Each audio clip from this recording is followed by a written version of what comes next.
Zdravím všetkých sledujúcich na našom kanáli. Trošku sa prihováram netradične a to je tým, že kúpili sme si nové elektrické auto a chcem vám prinášať pravidelne tak raz za 2-3 mesiace skúsenosti s týmto. Je to Leapmotor B10. Vlastnosti, aké má nabíjanie, spotreba a všetky veci okolo toho. Máme ho doma 2 týždne. Kupovali sme ho s tým, že potrebovali by sme jedno auto, kde by sme sa všetci zmestili do nejakého elektrického. Keď sme chodili pozerať, všetky boli tak robené stredové tunely, že sme sa tam nezmestili. Málo placu. Ja mám 185, syn má 2 metre, druhý má tiež 180, čiže sme vysokí šoféri. A potrebovali sme, aby bol stredový tunel čo najmenší. Takže vybrali sme toto. Aj na veľkosť baterky 67 kW, aj na výkon. Nie je to žiadny pretekárske auto, je to klasické do mesta premiestňovadlo, aj zvláda cca tých 400 km by mal spraviť v zime. Teraz skúsenosti, čo sú, máme ho 2 týždne a skúsenosti sú také, že spotreba je okolo 15 kW na 100 km. Ukážeme si to na videu, keď pôjdeme donútra. Auto sa predáva bez všetkého vnútrajška, je to úplne taký atlét, tým, že robíme navigácie do aut, ozvučenia, elektriku do aut, osvetlenie a podobné veci. Budeme ho musieť trošku prispôsobiť, čiže keď je teraz, máme december, skoro je už tma a otvoríte zadné dvere, nič tam nevidíte, lebo zapne sa len vpredu osvetlenie a vzadu je tma, čiže na video spravím aj také, ktoré bude s montážou zadného osvetlenia, vnútorného osvetlenia. To všetko dorobíme s kolegom a hodím to na stránku. Auto nemá kľúč, čiže otvára sa buď kartičkou NFC, ktorá sa priloží k zrkadlu. Tu je kontaktné miesto, priložíte, otvorí sa auto, alebo telefónom. Kľúč, čiže plastovú kartičku nenosí vôbec, mám ho v telefóne nahratý, čiže prídete k autu, same sa otvorí, vzdialite sa od auta, auto sa same uzamkne.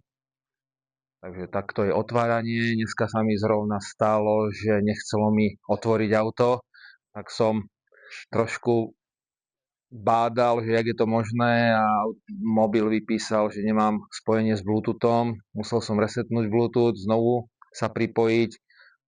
Zistil, že už som pripojený, takže našťastie potom sa samé otvorilo a už to fungovalo ďalej.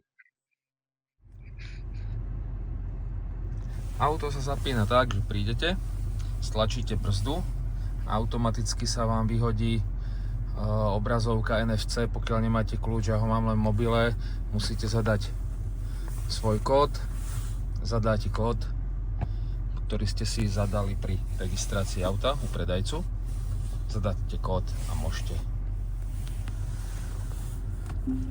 dám drive.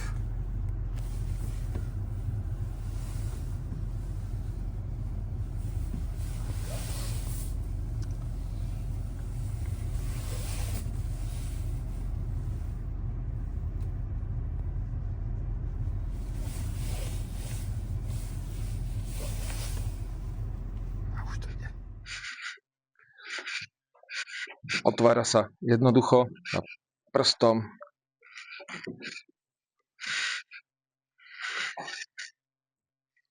Volant je prevzatý z tesličky, aj ovládanie, hrúbka, úplne super. Predný 8-palcový displej chodí spolu s volantom. Prečo sme ho kupovali? Je to tento stredový tunel, že sa tu krásne mestím. Všetky autá sú, tak toto zasahuje, že nemáte tu kde si nohu dať, ale tu na úplne kráľovský priestoru. Keď sedím, dokážem si nohu úplne vystreť. A za mňou je kopec platu, čiže dvojmetrový chlap nemá problém vzadu sedieť. Aktuálne, keď sa pozrieme na jeho skoro 15-palcový tablet a dáme Vehicle Status, tak spotreba od posledného nabíjania je 14,9 kW, čo je, myslím, že veľmi dobrá spotreba na december. A od posledného nulovania 278 km prejdeného je 14,8. Nebol som nikde, je to čiste mestský režim. Čiže bývam na kopci, čiže je tam veľa kopca a mesto. Diaľnicu som zatiaľ nevyskúšal, mám ho len 2 týždne. Čo je taká zaujímavosť, čo ma prekvapilo, netreba dávať dopredu kameru ako čiernu skrinku, ale má to driving recorder a ona zaznamenáva všetko okolo auta. Čiže vy si viete aj spätne, napríklad toto bolo dnes, a viete si pustiť záznam, nedá sa to zväčšiť, ja som neprišiel na to, ale ako vám niekto ide okolo auta, čiže stále to zaznamenáva. Bol som byť pri bile, čiže to je taká zaujímavá vec. Samozrejme dá sa celý záznam, tu je setting a dá sa aj vymazať. Zaznamenáva, ako dobre vidím, 9 GB má nepoužitých, 9 GB mám použitých a 21 GB je voľného priestoru na nahrávanie ešte. Tak počítam, že tak 3 dní pri bežnom jazdení. Auto je bez kobercov, ale dali sme sem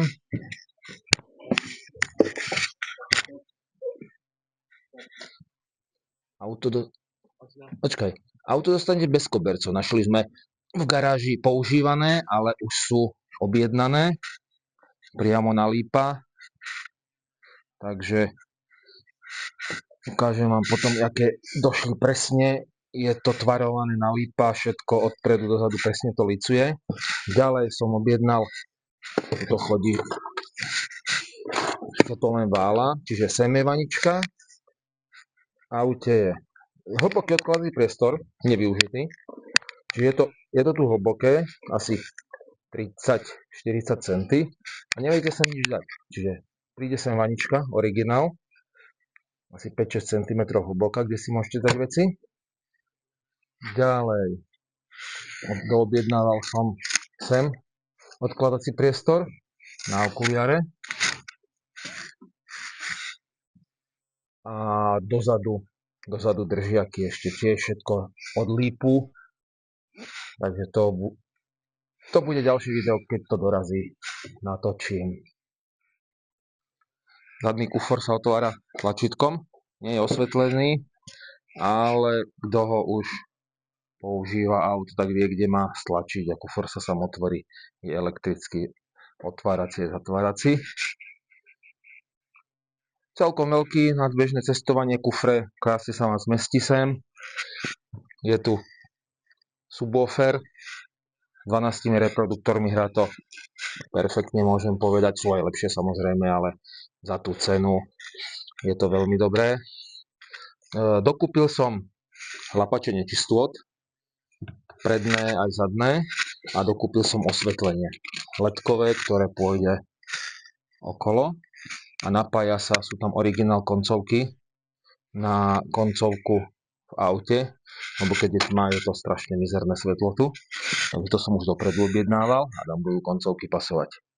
Chlapače namontujem zajtra, keďže som ho mal 2 týždne, je zima, za chvíľku to bolo celé špinavé, čiže odzadu tie kamienky frkajú a vpredu tiež, takže kvôli tomu. Vzadu kľúčky tiež zapustené, ako na celom aute. Plac sú úplne super.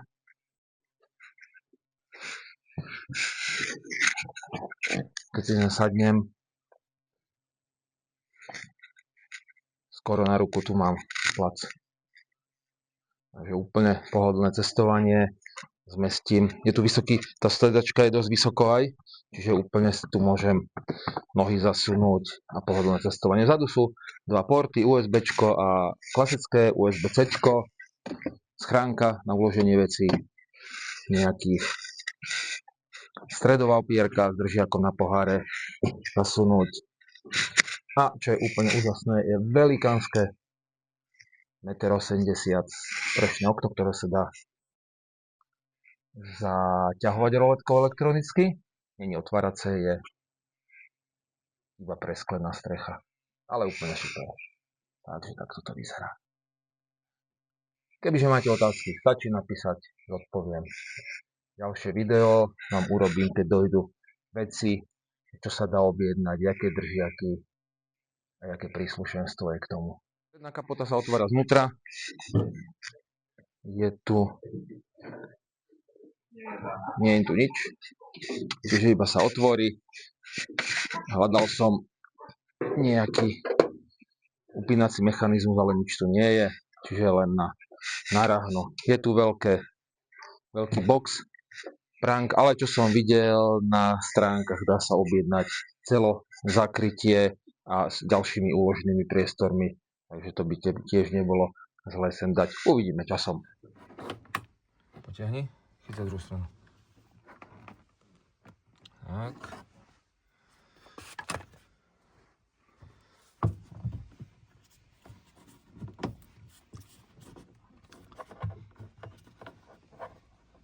Dávame osvetlenie. Najhoršie sú kraje. Vidíte?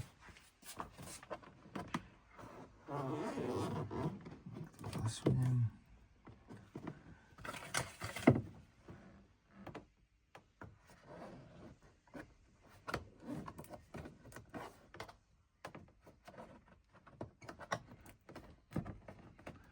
Pekne to licuje.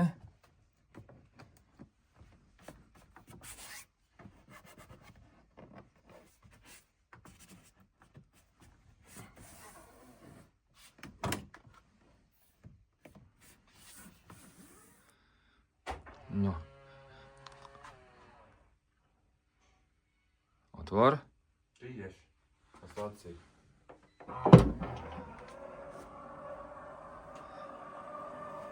No, už máme osvetlenie hotové.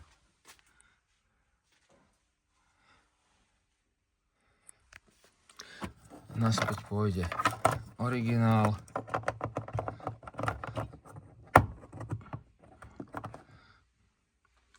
Sem dáme krytku. Toto ešte upratať. Dať zdrhovačku. Zatvoríme a máme. Takto pekne to svieti, už aj svetlo v kufri.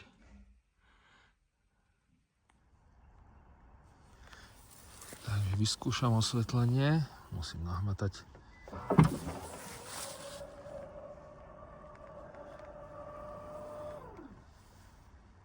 Bordel si nevšímať v kufri. Krásne to svieti už po celom. Neoslňuje to do očí, ale ide to priamo do kufra to svieti. Takže spokojnosť.